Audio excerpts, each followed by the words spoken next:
लेकिन अभय दुबे जी, शुरुआत आपसे ही करते हुए, पीएम की नसीहत माना जा रहा है विरोधी दलों के लिए खास तौर पर है कि आलोचना और आरोपों में फर्क करना चाहिए, और जो लोग बार बार खाली आरोप लगाएं, जिनकी आदत ही है आरोप लगाने की, उनकी बातों को उठाकर बगल में रख देना चाहिए। आप ही के लिए बोला गया है क्या? चित्रा जी, मैं साधुवाद देता हूं कि आपने बहुत ही अच्छे विषय पर आज इस चर्चा को आकार दिया है, और आपकी तरफ से, प्रधानमंत्री की तरफ से प्रतिपक्षी दलों के लिए जो भी सुझाव होंगे, जो भी समालोचना आलोचना होगी, उसको हम सब मिलकर आत्मसात करेंगे। प्रधानमंत्री जी को मैं भी सुन रहा था, उन्होंने कहा समृद्ध लोकतंत्र के लिए आलोचना एक शुद्धि यज्ञ है। जी हाँ प्रधानमंत्री जी, मैं आपकी बात से सहमत हूं, मगर उस यज्ञ में ईडी सीबीआई की ऊंची ऊंची ज्वाला में आलोचकों की आहुतियां ली जा रही है प्रधानमंत्री जी, और यज्ञ की भूमि से आलोचकों को हटाकर चाटुकारों को बिठा दिया गया है। प्रजातंत्र के इस यज्ञ में आत्ममुग्धता के पंडित लगातार प्रशंसा का जाप कर रहे हैं प्रधानमंत्री जी, और समालोचकों को तो इम्तिहान में आप बैठने ही नहीं देते, पहले ही इम्तिहान में बैठने के आप फेल कर देते हैं।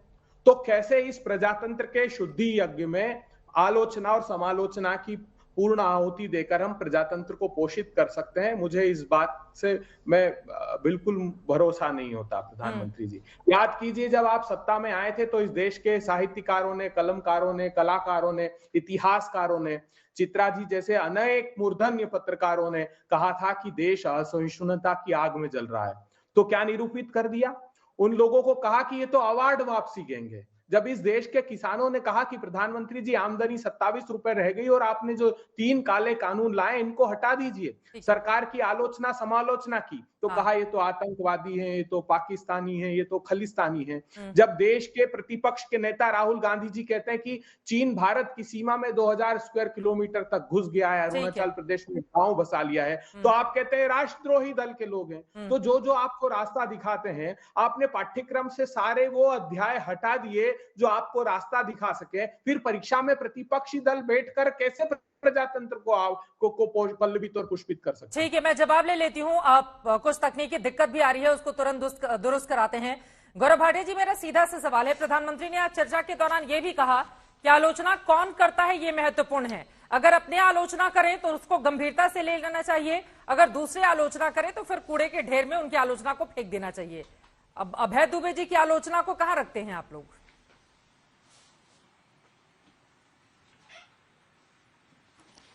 चित्रा जी नमस्कार। सबसे पहले तो मैं कहूंगा कि देखिए, एक सार्थक चर्चा जो देश के प्रधानमंत्री जी ने हमारे सभी छात्रों से, बच्चों से करी, ये क्या दिखाता है? ये दिखाता है कि जितना जो हमारे देश का भविष्य है, परीक्षार्थी हैं, जितना सम्मान वो प्रधानमंत्री से करते हैं, उतना ही लगाव प्रधानमंत्री को इस देश के भविष्य जो हमारे बच्चे हैं उनसे है। और भारत क्या, पूरे विश्व में मैं समझता हूं कि इस स्तर पे, जहां आपका चैनल खुद बता रहा है कि 40 लाख से ज्यादा लोगों ने रजिस्ट्रेशन कराया, करीब 150 ऐसे देश हैं जहां के परीक्षार्थी, जो छात्र हैं, टीचर, ये सब जुड़े। ये दिखाता है कि आज वाकई हमारे पास ऐसे प्रधानमंत्री हैं जो हमारे भविष्य को एक दिशा दे रहे हैं और बता रहे हैं कि किस तरह से वो देश को आगे बढ़े और खुद भी आगे बढ़ाए। दूसरी बात मैं समझता हूं, जो आलोचना पे हम चर्चा कर रहे हैं, बहुत अच्छी बात आज प्रधानमंत्री जी ने कही।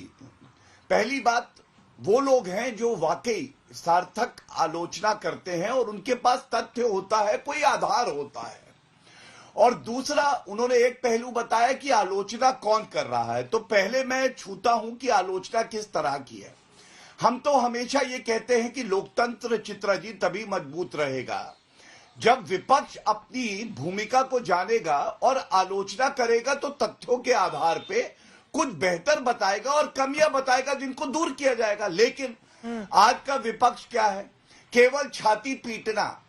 उनका मापदंड ये नहीं है कि नरेंद्र मोदी जी क्या बात कह रहे हैं उसमें गुण दोष क्या है। उनका मापदंड ये है कि नरेंद्र मोदी जी कह रहे हैं, इसकी आलोचना करनी है। और मैं आपको उदाहरण के तौर पे बताता हूं, 10 साल तक जब कांग्रेस की सरकार थी, राफेल नहीं आए। आपको मालूम है 42 स्क्वाड्रन होने थे, वो 33 पे आ गए, क्योंकि ये दलाली करना चाहते थे, कमीशन खोरी करना चाहते थे। जब राफेल भारत में आए तो इन्होंने क्या कहा, देश के प्रधानमंत्री को कहा चौकीदार चोर है।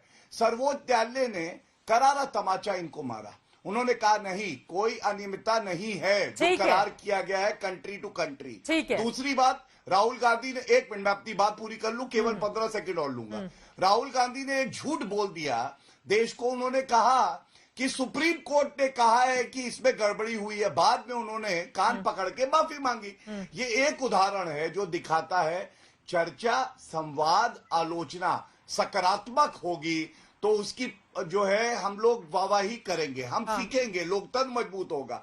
लेकिन अगर केवल मोदी जी से नफरत करने के लिए आप आलोचना करेंगे तो उस देश भी उसे, अरे विरोधी दलों में कोई ऐसा नेता है हमने 2019 जिसकी आलोचना ऐसा लगे कि तथ्यों से जुड़ी हुई होती है? कोई भी ऐसा चेहरा? मैं बता देता हूं गौरव भाटिया जी। हाँ, मैं आपको एक उदाहरण देता हूं। धन्यवाद, आपने ये सवाल पूछा और मुस्कुराते हुए पूछा तो मैं भी मुस्कुराते हुए जवाब देता हूं।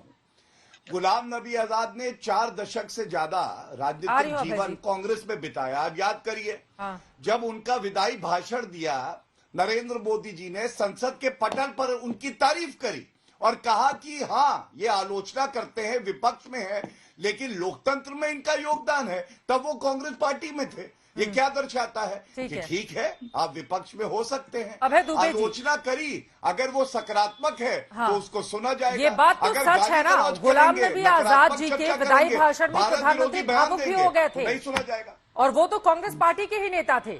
तो देखिए, उनका ये कहना है कि आरोप लगाओ और भाग जाओ। कांग्रेस में कुछ लोगों की यही स्थिति है। गौरव भाटिया जी यही बता रहे हैं आपको।